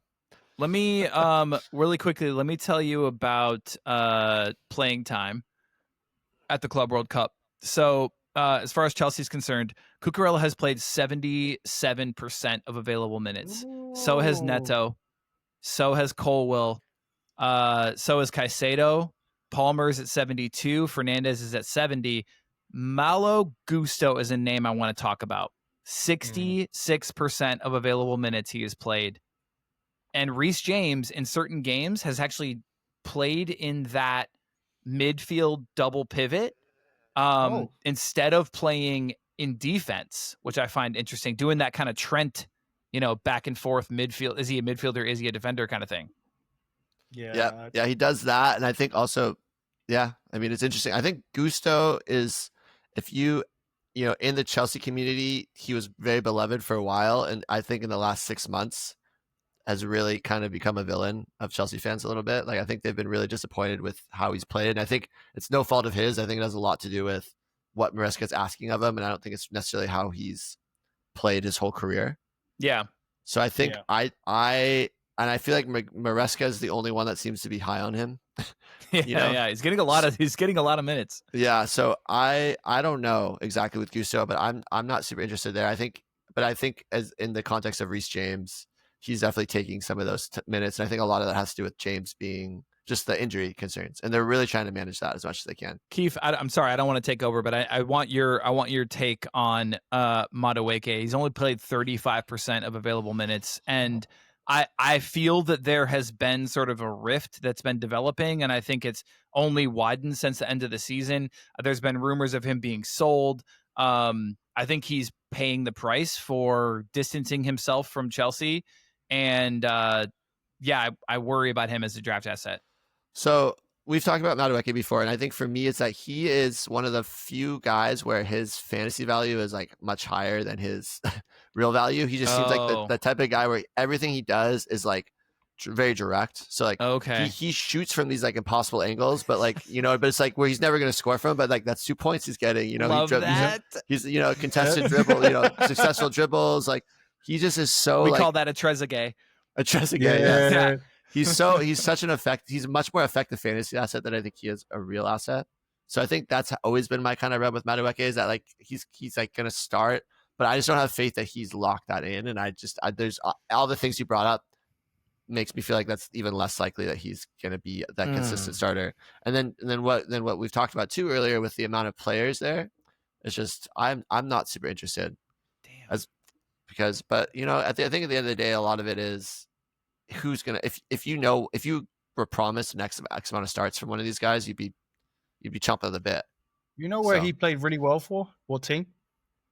England. I would love him. I love him for England, but at Tottenham, I think he'd do well for Tottenham. Yeah, I think if he goes to Newcastle, which there's some rumors saying he might, I think he jumps into third round. Yeah, I mean he's better than. No offense, he's better than Murphy for sure. Yeah, he's better than Murphy. So all right, guys, look at the 7th round with me quick.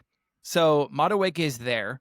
What midfielders there would you take him over in that entire round. So we have Iliman Ndiaye, we have Dango Ouattara, Ismail Assar, Bruno Guimaraes, Harry Wilson, Tijani Reinders, and Elliot Anderson. That's an interesting crop of midfielders. Yeah, that is. It's like a tier 3, right? Tier 4 kind of. Mm-hmm. I think I go, if I was ranking from here, I might go, man, would I go and die over Madueke? I don't know if I could do it.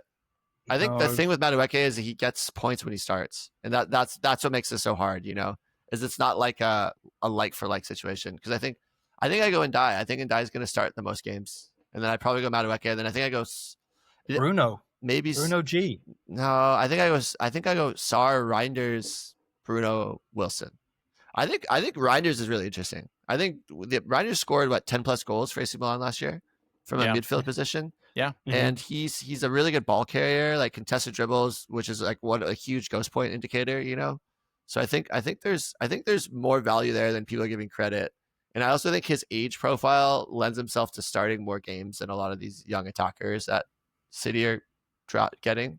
And I think if Silva leaves or if Gundogan leaves, I think there's going to be some availability in that little more of a industrial midfield role that they have, as opposed to like the Shirky's not that guy who's gonna, that provides balance in the team. Where I think Reinders does that. So I don't know. Enzo, what do you think? Out of all those, I like Ndiaye too, but I think Bruno G. I think we're downplaying him a little bit. I like Bruno G, especially in that Newcastle. It's one of the strongest midfields in the league. Harry Wilson shouldn't be there, right? He shouldn't be. I like Adamson too. He did well last season for Forest, but again, can he replicate it? But out of those, it'll just be Ndiaye, Bruno G, and maybe Sar. Whoa, my light just went out. Nice. Sorry, there we go. I wasn't moving. You were so focused on the draft, you were still. What about you, Joe? It sounds like do you have a different vision? I forgot about Ouattara as well. I guess that that throws a wrench in it too. He's probably I honestly love Madueke. I rostered him this year, and he was a backbone of my winning team. It was the first league I've ever won. Hey, congrats! In one of the community leagues. Cool, these things are uber fucking competitive. So, if your listeners are interested, I would encourage them to get involved because you've never seen competition like this in any league. It's crazy, and so I finally won one this year, and I had Madueke in there. I had Cunha. It was a great team. Anyway, so. But I'm nervous given what's happened at the Club World Cup and everything else. So I probably would pass on him for, I don't know, any number of these guys. Like Dango before his injury was putting up insane numbers. How much of that though was him playing forward because Evan Nielsen was injured? So so that's a factor there, I guess. But sorry. No, it's a tough group of midfielders right here. I mean, honestly. You're happy to get any of them in the 7th round because it feels like it's too late to get good midfielders, but you really are, which is wild. So like when you look at these guys, it's like you'll kind of take any of them. Harry Wilson, push him back a few rounds and he'd be value in the 10th, I feel like. But other than that, I mean, like any of these guys I'm kind of happy with, but also if I have to take my choice, God, I guess I'm gonna go like Iliman Ndiaye or maybe Bruno. I don't know. This is hard. I think Sar is kind of slept on this year. I do like Sar, Ismail Sar for Palace. I think that there's some underlying metrics with him that kind of lend itself to that he really improved as the year went on. And I think there's something there totally as well though. Do we think Madueke's going to be the same as how Leon Bailey was? You know what I mean? Like he had a great season 2 years ago. You know what I mean? And you pick up that still stings. That name. It does sting. That was my guy. That's actually a really good comparison. I mean, to be honest with you, Enzo, I'm hoping for a transfer for Madueke. Yeah, me too. I think that's the best course of action for him and his career and everything. Like just to not get mired down in this Chelsea bullshit. Yeah, and fair enough. He wants to play Champions League football, so he might as well play with us. With this new. I'm just saying. All right, how are we feeling, guys? I think this has been a pretty long episode. Is there any other last shots before we kind of call it into this? What about Fulkrug 15-12 with the scarcity of forwards? Get the hell out. Never Not for again. me. Not for me. What about Nkuku with the hope that he goes to United or goes somewhere else? That's for you, Keith. You take that all the way. Not for me. What about Garnacho 15-8? That I took him just on the hope that he got a move. That's like a 15th round gamble. But notice like in the later rounds, I don't do a ton of lottery picks. I'll do mostly, that's where I take a lot of my defenders. So I went Mikolenko, I went Konate. Yeah. Adrian Truffert, I think, is being slept on a little bit. He is Bournemouth's replacement for Gyökeres. They already have him in. He's presumably already, working with the team or will be in like a week.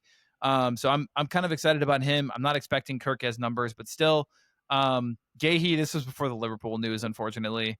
And then Garnacho was kind of like my one lottery ticket just to see.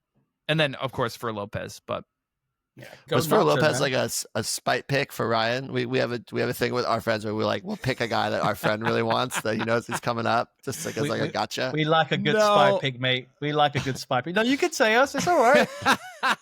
So I know Ryan mentioned that's one of his guys. I have no spite for Ryan, but it's my boy. Like if we're ever in a lead together, we're fucked because we talk strategy so much. And actually, that would be my one final thing is just to tell people to get on Discord. Like you have to get on Discord. There's so much incredible knowledge on there. Like people just sharing, transfer updates and various strategy. And like if you don't want your league mates to see it, you go in there, you'd like make a couple friends on Discord and you just chat with it's just the place to be. And there's no neo-Nazis like on Twitter. It's just really awesome. Amen. Yeah. Amen. You know what's funny? We had a new guy come into one of our leagues, Nate, and he got on there. And he was a neo-Nazi?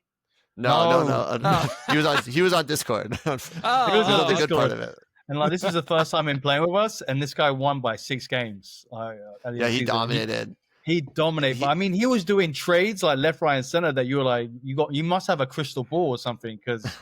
That's right. He was on your pod like 2 weeks ago. Yeah, he was. Yeah. He mentioned that was one of the things he did is he got super deep into the Banter Boys Discord and got really involved there. Banter Boys is completely free. We have one on Draft Society where if you're a member of the Inner Circle, you can join it.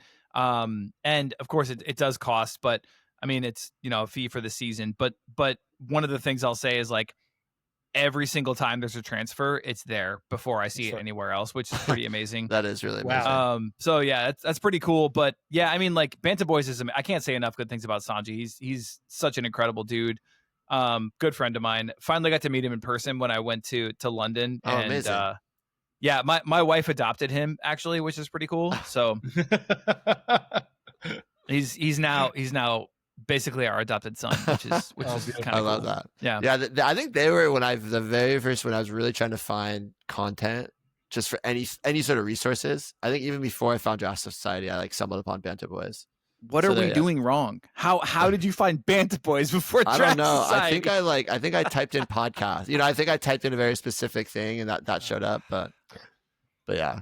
No, but you guys, I mean, Draft Society is the ultimate resource. You guys totally I don't really know how this whole thing works without you guys kind of being here providing information for people. Oh, dude. No, props to you guys as well. Like, I mean, you, us, and Banter Boys are the last 3 vestiges of any sort of advice for this platform at all.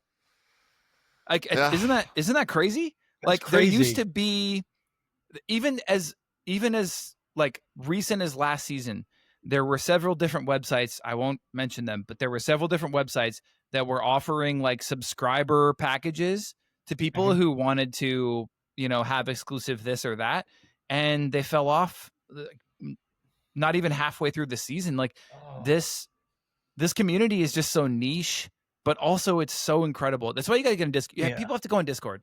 The community is incredible. Agree. Yeah. Totally agree. I also think that there's, as niche, it's really fun because it's niche right now, but I also really can see it growing as the years go and as this, as soccer just gets more mainstream in the United States. Yeah. You gotta stop calling it soccer. We've been hoping, man. Might get bigger. Soccer. Yeah. Soccer. All right. I want to wrap up. Joe, something we do kind of at the end of episodes, we do like a would you rather. I'm just going to say 2 names you have to choose between. Okay. Okay. So you start, and then Enzo can follow up after you. Okay. So would you rather Chris Wood or Evan Nielsen? Evan Nielsen. I rostered Chris Wood at the end of the season and wanted to jump out a window. Okay. Well, Enzo, where are you at? I agree. I think he's gonna give in. He's gonna get some more penalties, so he'll get those assists. I'm going Evan Nielsen.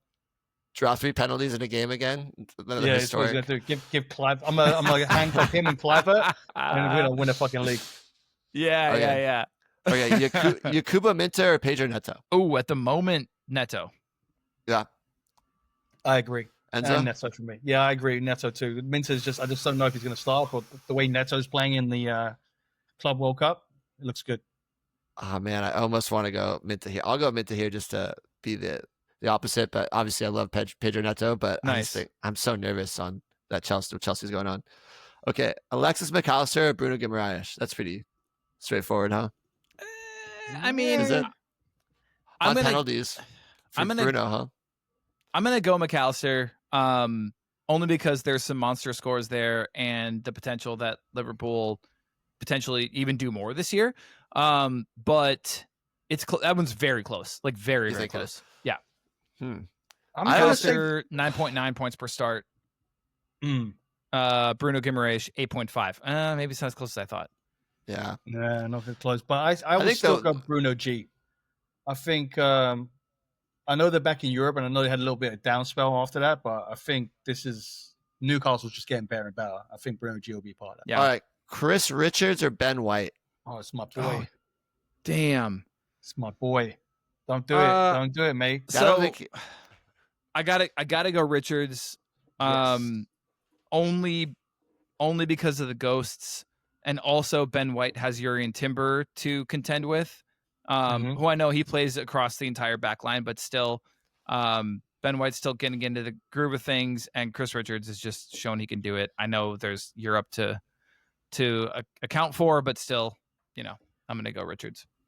One of the most slept-on defenders of last season. Like I swear 100%. they were less than 50% roster most of the season.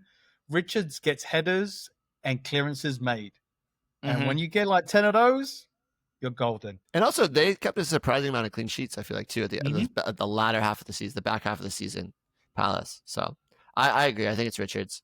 Okay, given the news, I had to throw this one in there. João Pedro or Anthony Elanga? Oh, God. Well, there's also news about Anthony Elanga, right? Potentially to Newcastle. So there's that potential as well. What's the latest on that? Let's see. So, Football Insider 12 hours ago, sources Anthony Elanga to Newcastle latest as $60 million bid accepted. I think that's I'm not buying it. No, not buying it. Even without buying it, I think I still go Elanga. I agree. Yeah. I agree. Yeah. Just because João Pedro has now ruined his career by going to Chelsea. So yeah, exactly. Thank you. Yes, exactly. Maybe not his professional career, but definitely his fantasy career. The only way he's going to do well is if he gets married. If he's not married already. I love this from you. This is incredible. Enzo's going to be a relationship guru by the end of this year. He's going to be calling up the players and speaking to them. Look, it's not just go points, it's emotional points too. Okay? That's what I'm going with. How do you keep abreast of all this information? Man, you know, the internet's an amazing thing. He subscribes to like wagsorus.com. My algorithm is fucked. Just FYI. Yeah. Your wife would be pissed if she saw your algorithm, probably. Huh? Yeah, she why are you following all these British women? Exactly. Like, yeah. I swear it's for fantasy. Just tell her. I swear. She understands. They just look like sherbet. It's fine. They don't have to worry about it. And all the wags, like their Instagram pictures are all bikinis and everything. Exactly. Like it's the most thirst trap. Yeah. Actually, that's brilliant. That is brilliant. All of a sudden you see some like other guy that isn't a Elanga on his girl's shoulder. You know he's pissed, and he's just scored a hat trick. That's a good point. That's a good point. Or he's gonna absolutely miss every single chance. You don't know. I don't know. Yeah. That's my issue. Is what is this info really helping? It could go one of two ways. They could have an amazing turn, or like they could do an Enzo Fernandez where it goes amazingly, or it could be like a Pep where it goes horribly. For the it doesn't matter if it helps or not. I just love the fact that he's so bought into it.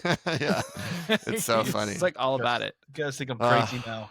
I think I'm crazy now.